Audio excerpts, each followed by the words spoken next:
തീരദേശ റോഡുകളുടെ പുനരുദ്ധാരണ നവീകരണ പദ്ധതിയിൽ ഉൾപ്പെടുത്തി ഹാർബർ എഞ്ചിനീയറിംഗ് വകുപ്പ് അനുവദിച്ച തുക ഉപയോഗിച്ച് എടത്തിരുത്തി ഗ്രാമപഞ്ചായത്തിൽ നിർമ്മിച്ച ഇ.കെ.സി. റോഡിന്റെയും ഇയാനി റോഡിന്റെയും ഉദ്ഘാടനം നടന്നു.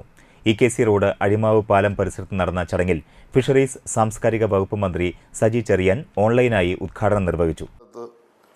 1631 പ്രവൃത്തികൾ പൂർത്തീകരിക്കുകയും 32 പ്രവൃത്തികൾ പുരോഗമിക്കുകയും ചെയ്തുകൊണ്ടിരിക്കുകയാണ്.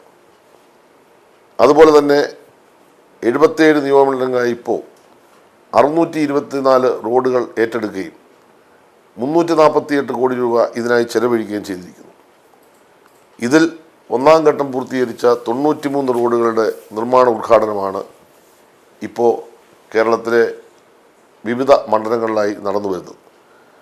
തിരുവനന്തപുരം 9, കൊല്ലം 15, ആലപ്പുഴ 28, കോട്ടയം 2, എറണാകുളം 6, തൃശ്ശൂർ 10, പാലക്കാട് 1, മലപ്പുറം 6, കോഴിക്കോട് 4, കണ്ണൂർ 10, കാസർഗോഡ് 2 എന്നിങ്ങനെയാണ് നിലവിൽ പൂർത്തീകരിച്ച ഉദ്ഘാടനം ചെയ്യപ്പെടുന്ന റോഡുകൾ എന്ന് പറയാൻ ഞാൻ ആഗ്രഹിക്കുകയാണ്.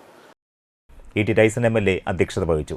ഹാർബർ എഞ്ചിനീയറിംഗ് വകുപ്പ് superintending engineer M T. Rajeev report അവതരിപ്പിച്ചു.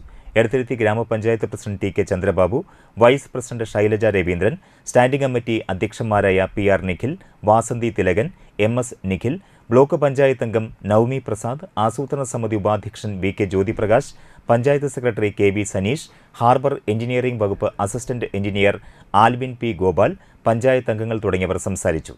തുടർന്ന് റഗാസ ഫോക്ക് ബാൻഡ് അവതരിപ്പിച്ച സംഗീത വിരുന്നും ഉണ്ടായിരുന്നു.